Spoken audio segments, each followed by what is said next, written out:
আছেন তাদের মহান রাব্বুল আলামিনের কাছে দোয়া করছি আল্লাহ যেন তাদের দীর্ঘায়ু করেন এবং সুস্থ রাখেন।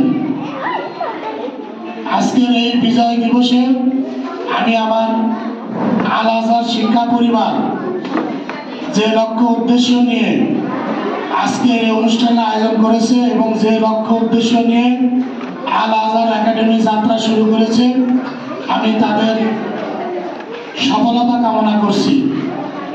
আসলে মহান মুক্তিযুদ্ধ, বিজয় দিবস, 52 ভাষা আন্দোলন আমাদের এক সূত্রেই গাথা।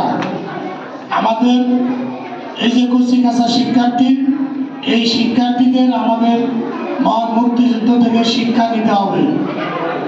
মহান মুক্তিযুদ্ধ আমাদের এই শিক্ষার্থীদের এই শিক্ষা দেয় আগামী দিনে যারা এই দেশকে তাদের জীবনের বিনিময়ে আমাদের হাতে তুলে দিয়েছে, আমরা যারা শিক্ষার্থী আছি এবং আগামী দিনে যারা আমরা লেখাপড়া করে বড় হব, আমরা যেন মুক্তিযুদ্ধের চেতনায় উজ্জীবিত হতে পারি।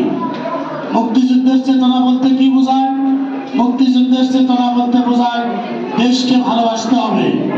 এই যে আমরা পতাকা উত্তোলন কামনা করব, আমরা যারা শিক্ষার্থী আছি আমরা আমাদের শিক্ষকদের সম্মান করব, আমরা আমাদের পিতামাতাকে সম্মান করব, আমরা আমাদের লেখাপড়ায় মনোযোগী হব। আমরা লেখাপড়া করে আমরা মুক্তিযুদ্ধে যারা জীবন দিয়েছে তারা যে স্বপ্ন দেখেছিল সোনার বাংলাদেশ করার, আমরা যেন সোনার বাংলাদেশ করতে পারি সেইভাবে আমরা করে উঠব। আর আজকের এই স্বল্প পরিসর হলেও আমি মনে করি আল আজহার একাডেমি এই বছরে যাত্রা শুরু করেছে। তাদের যে কার্যক্রম, তারা যে সমস্ত সিলেবাস তৈরি করেছে, যে সমস্ত বই খাতা তৈরি করেছে এবং তাদের যে সমস্ত শিক্ষক এবং এই সমস্ত শিক্ষকদের আগামীতে যে প্রশিক্ষণের মাধ্যমে তাদের দক্ষ করে গড়ে তোলার পরিকল্পনা এবং তাদের যে ম্যানেজমেন্ট ব্যবস্থাপনার সিস্টেম পরিকল্পনা নিয়ে তারা এগিয়ে যাচ্ছে।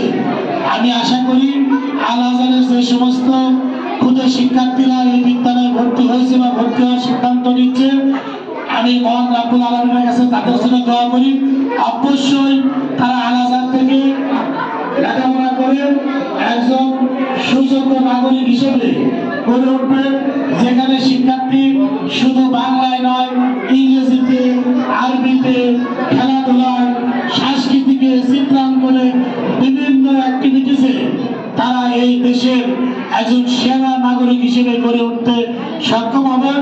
সেইভাবে আল আজহার গড়ে তুলবে। আল আজহারের জন্য শুভকামনা থাকলো। উপস্থিত সকল শিক্ষার্থী, অভিভাবক সকলের জন্য শুভকামনা থাকলো এবং আমি মনে করি যে সমস্ত অভিভাবক এখানে উপস্থিত হয়েছেন, আপনাদের মাধ্যমে আল আজহার একাডেমি আরো প্রসারিত হবে এবং আপনারা আপনাদের আশেপাশে যে সমস্ত অভিভাবক আছে, সুযোগ শিক্ষার্থী আছেন, তাদেরকে আল আজহারের লক্ষ্য উদ্দেশ্য এবং পরিকল্পনা সম্পর্কে অবহিত করে এই আল আজহারের শিক্ষার্থীদের ভর্তি করানোর মাধ্যমে আল আজহারের গর্বিত একজন সদস্য হিসেবে আপনার সন্তান যেন ভালোভাবে লেখাপড়ায় মানবিক মানুষ হিসেবে গড়ে উঠতে পারে, আশেপাশের সন্তানদের ভর্তি সুযোগ সৃষ্টির মাধ্যম করে দেবেন, এই আশা প্রত্যাশা ব্যক্ত করছি। উপস্থিত সকলের সুস্বাস্থ্য কামনা করছি।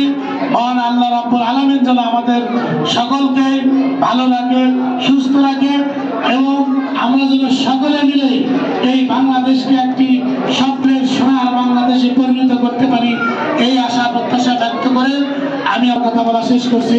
আসসালামু আলাইকুম।